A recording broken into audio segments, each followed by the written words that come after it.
ईसाई हो गए, नागालैंड में ईसाई हो गए। क्यों आप इतना अत्याचार कीजिएगा उसको कि आप ये पढ़ नहीं सकते हो, तो फिर रहेगा काहे लिए वहां पर? अब वही ईसाई आएगा सेम टेबल पे खाना खाएगा, वही कोई मुस्लिम आएगा कहेगा कोई बात नहीं, तुम किसी जाति को मस्जिद में आगे घुस गए तुम ही रहोगे, हमारा सर भी कट जाएगा तो अभी हम मारेंगे इनको, क्योंकि इतना अत्याचार किए हैं, इतना अत्याचार जिसका कोई हद नहीं। पानी पीने पे रोक है, कभी भी घर में आ सकते हैं, बहन बेटियों के साथ इतना अत्याचार हुआ यहाँ पे, इतिहास में बहुत सारी चीजें दब के लिखी गई, जिस वजह से भारत में विदेशी आक्रमणकारियों को एक अच्छा सा माहौल मिल गया आक्रमण करने के लिए। इतना आप किसी को सताइएगा तो आपके लिए कोई खड़ा होगा जी। तो एक मंत्री जी एगो दलित के घर खाना खाएं, हमको फोटो भेजे कि देखिए हम दलित के यहाँ खाना खाएं, तो हम कहें कि सर अगर आपको दलित का भोजन इतना ही अच्छा लगता है तो उसकी बेटी को बहू बना के ले आइए अपने घर, डेली खिलाएगी खाना आपको। दोस्तों आप लोग खान सर के बारे में जरूर जानते होंगे, जो कि एक बहुत ही नामी टीचर हैं, बहुत प्रसिद्ध टीचर हैं, जिनका काफ़ी नाम है हमारे देश में और बाहर देशों में भी इनकी चर्चा होती है, जिनका एक वीडियो मैं आप लोगों के साथ में शेयर करने जा रहा हूं दोस्तों, जो कि ईसाई लोगों को लेकर है। अभी आप लोग जानते हैं कि हमारे देश में पिछले कुछ साल से ये मुद्दा बहुत बड़ा हो चुका है कि ईसाई लोगों का धर्म परिवर्तन करते हैं, पैसा देते हैं, लालच देते हैं, प्रलोभन देते हैं, ना जाने कितने ही आरोप मसीह लोगों के ऊपर लगाए जाते हैं।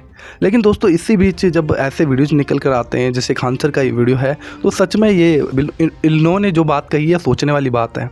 इन्होंने ये कहा कि ये जो लोग हैं, जो क्रिश्चियन लोग हैं, ये लोगों को आदर करते हैं और ये भेदभाव नहीं करते और एक टेबल पर बिठाकर खाना खिलाते, तो कहीं ना कहीं लोग अपने पुराने धर्म को छोड़कर मसीहत में आ जाते हैं। देन इन बातों को मैं आप लोगों को इस वीडियो के थ्रू सुनाना चाहता हूं, तो पहले आप इस वीडियो को देखिए और इस वीडियो को देखने के बाद में दोस्तों आप लोग ज़रूर इस वीडियो को शेयर कीजिएगा। एंड चैनल पे आप हमारे पहली बार आए हो तो चैनल को ज़रूर आप लोग सब्सक्राइब करिए, ताकि आगे ऐसी ही वीडियो आप लोग देखते रहें और हम लोग नॉलेज पा सकें। तो देखिए इस वीडियो को। और ऐसे ही अत्याचार हमारे पूर्वोत्तर भारत में हो रहा था, चाहे नागालैंड हो, मणिपुर हो, मिजोरम हो, त्रिपुरा हो, इसलिए वहां के लोगों ने धर्म छोड़ के ईसाई धर्म अपना लिया। आज मिजोरम में 90% से ज्यादा ईसाई हो गए, नागालैंड में ईसाई हो गए। क्यों आप इतना अत्याचार कीजिएगा उसको कि आप ये पढ़ नहीं सकते हो, तो फिर रहेगा काहे लिए वहां पर? अब वही ईसाई आएगा सेम टेबल पे खाना खाएगा, वही कोई मुस्लिम आएगा कहेगा कोई बात नहीं, तुम किसी जाति को मस्जिद में आगे घुस गए तुम ही रहोगे। पूर्वोत्तर राज्य में ज्यादातर लोग शूद्र जाति छोड़ दिए, आदिवासी छोड़ दिए, क्या अपना लिए? क्रिश्चियन। अब वो क्रिश्चियन अपना लिया, अब उससे कोई भेदभाव नहीं, चर्च में जाएगा, जो टेबल खाली है वहां बैठेगा, चाहे फर्स्ट चेयर है या लास्ट है। खाना खाने के लिए ये नहीं है कि तुम नीचे बैठोगे। समझ में आ गया नहीं आ गया? ये सब नहीं होगा अभी। दोस्तों ये बात तो बिल्कुल सही है कि मसीहत के अंदर कभी भी कोई जाति धर्म भेदभाव, ऊंच नीच, काला गोरा, नीला पीला, ये बिल्कुल भी नहीं है और ना किसी से नफरत की जाती है, क्योंकि सब एक है। और बाइबल यही कहती है कि हम मसीह के अंग हैं और एक अंग दूसरे अंग से कभी भी घृणा नहीं करता, कभी भी दूसरे अंग की चिंता ना करे, ऐसा नहीं हो सकता है ना। तो मसीहत एक प्रेम का प्रतीक है जो परमेश्वर के प्रेम को प्रकट करती है। इसलिए आज जब लोगों के पास में प्रभु यीशु मसीह का सुसमाचार लेकर जाते हैं, तो लोग प्रभु यीशु मसीह के प्रेम को जानते हैं, लोग प्रभु यीशु मसीह को जानते हैं और सब कुछ छोड़कर वो यीशु मसीह के पीछे आ जाते हैं। क्यों? क्योंकि बाइबल कहती है तुम सत्य को जानोगे, सत्य तुम्हें स्वतंत्र करेगा। हालांकि आप लोगों ने इस वीडियो में सुना, जो खान सर हैं उन्होंने इस बात को बोला कि लोग थक गए पुरानी चीज़ों में, जब उनके साथ इस तरीके का भेदभाव हो रहा था, जात पात और ना जाने कितनी ही चीज़ों के ऊपर उनको बांध कर रखा गया था।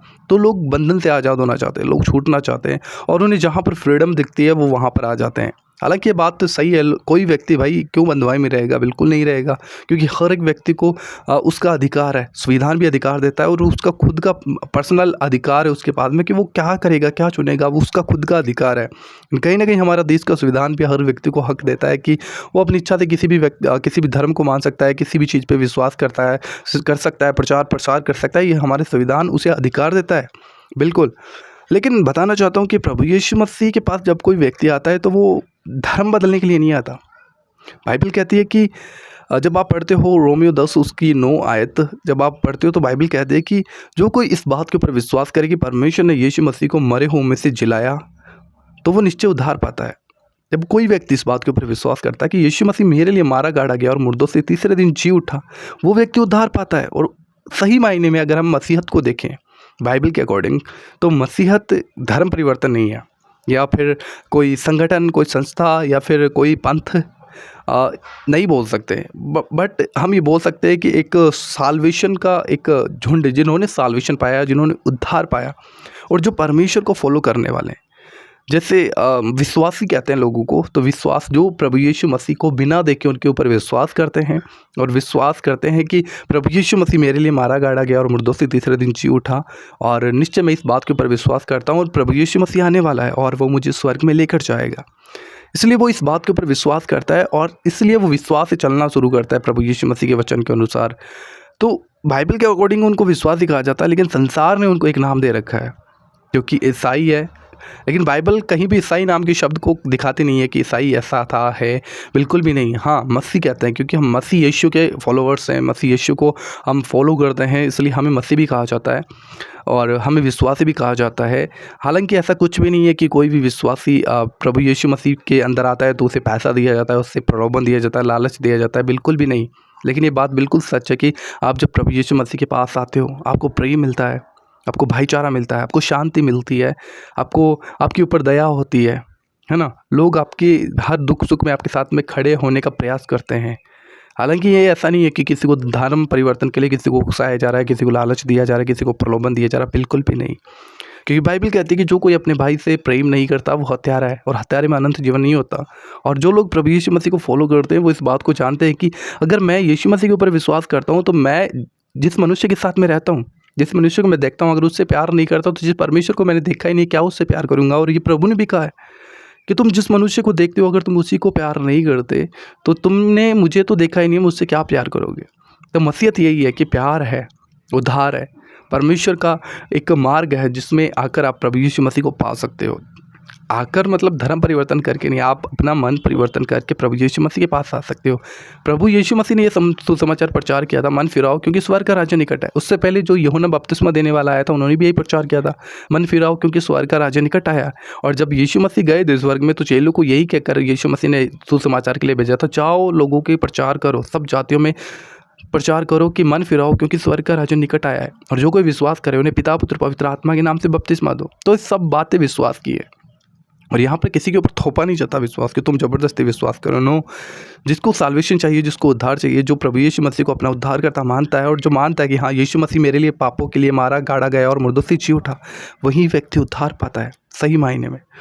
और कोई व्यक्ति, मसीह व्यक्ति कभी किसी के ऊपर दबाव नहीं बनाता कि भाई हाँ तुम्हें पैसा देंगे तो मेरे ये देंगे वो देंगे और तुम ये कर लो, बिल्कुल भी ऐसा नहीं है।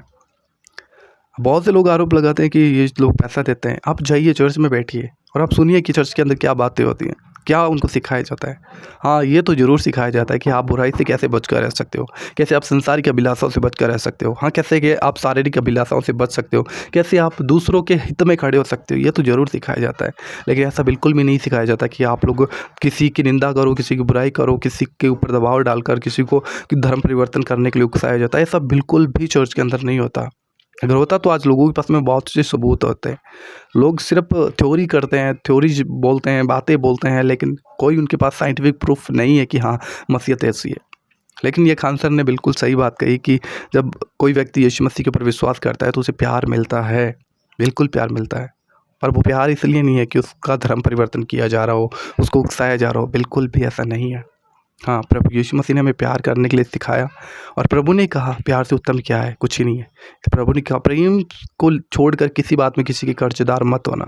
तो मसीह लोग जानते इस बात को कि हम प्रेम करें क्योंकि यीशु मसीह ने भी हमसे प्यार किया। अंत में एक वचन आप लोगों के साथ में शेयर करना चाहूँगा। बाइबल कहती है यूहन्ना 3:16 में, परमेश्वर ने जगत से ऐसा प्रेम किया, उसने अपना इकलौता पुत्र दे दिया ताकि जो कोई इस पर विश्वास करे वो नाश ना हो परंतु अनंत जीवन पाए। तो अनंत जीवन के लिए प्रभु यीशु मसीह ने आपके और मेरे पापों के लिए क्रूस पर बलिदान दिया और जो कोई इस पर विश्वास करता है निश्चय वो उद्धार पाता है। इस वीडियो को शेयर कीजिए अगर आप लोगों को अच्छा लगा। हमारे चैनल को सब्सक्राइब करिए ऐसी और वीडियो देखने के लिए। प्रभु आपको बहुत आशीष दे। जय मसीह की।